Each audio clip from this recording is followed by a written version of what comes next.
আমি বাহরাইনে ঈদের জামাতের দায়িত্ব দিলাম আমাকে। কোথায়? বাহরাইনে জাতুন নেতা কাইন স্কুল মাঠে ঈদের জামাত পড়ানোর দায়িত্ব আমারে দিল। ঈদগার মাঠে মেম্বার পাঠাইছে, এই কাঠের মেম্বার। তো এই কাঠের মেম্বারের দ্বারা খুতবা দেওয়া লাগবে। অক্ষের হাতাল মেম্বার, অক্ষর হটাও মেম্বার, আমি আহলে হাদিস, মেম্বার হটাও এখান থেকে।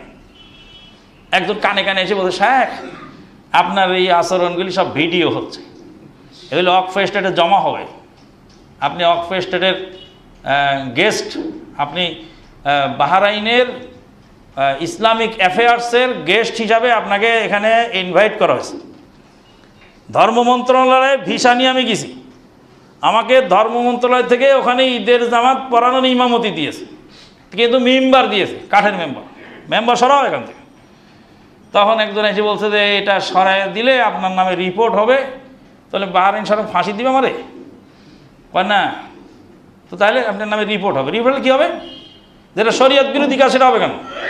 আল্লাহর রাসূল সাল্লাল্লাহু আলাইহি ওয়াসাল্লাম সারা জীবন মাঠে দাঁড়িয়ে, ঈদের মাঠে দাঁড়িয়ে, মাটির উপর দাঁড়িয়ে খুতবা দিয়েছে, মেম্বার চলে নেই। কাসির ইবনু সালত সর্বপ্রথম মেম্বার বানিয়েছিল। আবু সাইদ খুদরি রাদিয়াল্লাহু তাআলা ঈদের মাঠে মারওয়ানকে বললেন, তুমি এই মেম্বার বানাইছো, মেম্বার বানানোর অধিকার তোমাকে কে দিল?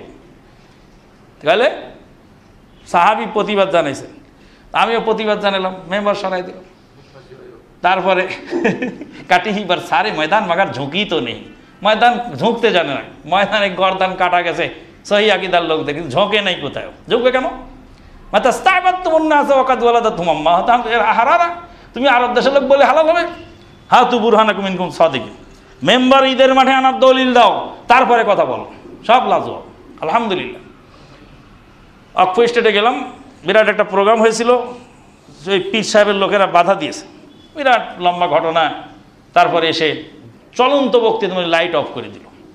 ওয়াকফ স্টেটে যাই বললাম, বলছে বক্তৃতা কেমন হলো? খুব ভালো হয়েছে। শেখ সালেহ আল গালেব ভদ্রলোকের নাম, বাহরাইনের ওয়াকফ স্টেটের দায়িত্বশীল। বক্তৃতা খুব ভালো হলো, কিন্তু তোমার ইমাম গিয়ে লাইট অফ করে দিয়েছে। সাথে সাথে ফোন তুলে বলে, লাইট অফ করছো কেন?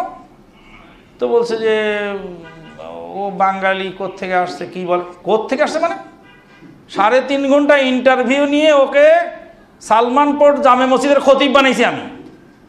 মদিনা ইউনিভার্সিটিতে সার্টিফিকেট চেহারা দেখে দিয়েছে নাকি? বেটা বেয়াদব, তুই তো ইমাম, আরও তো খতিবের মর্যাদা বেশি নেই ইমামের মতো। কয় মন্ত্রণালয় থেকে আমাকে ফোন দিয়েছিল। আরে মন্ত্রণালয় তো ওয়াকফ স্টেটে ফোন দিবি, তোকে ফোন দিল মানে বলিস কি তুই? তোর খবর আছে, তুই যদি ফার্দার যদি প্রোগ্রাম বন্ধ করিস। আমি বললাম, স্যার কিছু পুলিশ দেন আমাদের, শিয়ারা ডিস্টার্ব করে প্রোগ্রামে। কয় বাঙালির হলো বিচ্ছু বাহিনী রে, পুলিশ লাগে না এদের, শিয়াদেরকে কিলায় সৈর করার জন্য ওই বাঙালিরাই যথেষ্ট, পুলিশ লাগবে না তোমাদের প্রোগ্রাম, যাও। আলহামদুলিল্লাহ। তা আমরা হলো আহলে হাদিস, আমরা কি কোরআন এবং সহিহ হাদিসকে নিঃশর্তভাবে মানি। আল্লাহু আকবার। কাজেই সেক্ষেত্রে আমরা কোনো দেশ বা কোনো জাতি বা কোনো গোষ্ঠী আমরা দেখব না, যেটা কোরআন এবং সহিহ হাদিসের সাথে সমর্থিত সেটা আমরা গ্রহণ করব, আর যেটা সমর্থিত নয় সেটা আমরা গ্রহণ করতে পারছি না, বলবো না আমরা সরি, আমরা আহলে হাদিস। ধন্যবাদ। আমার মনে হয় আমরা এখানে শেষ করে দিয়েছি, অনেক লম্বা হলো।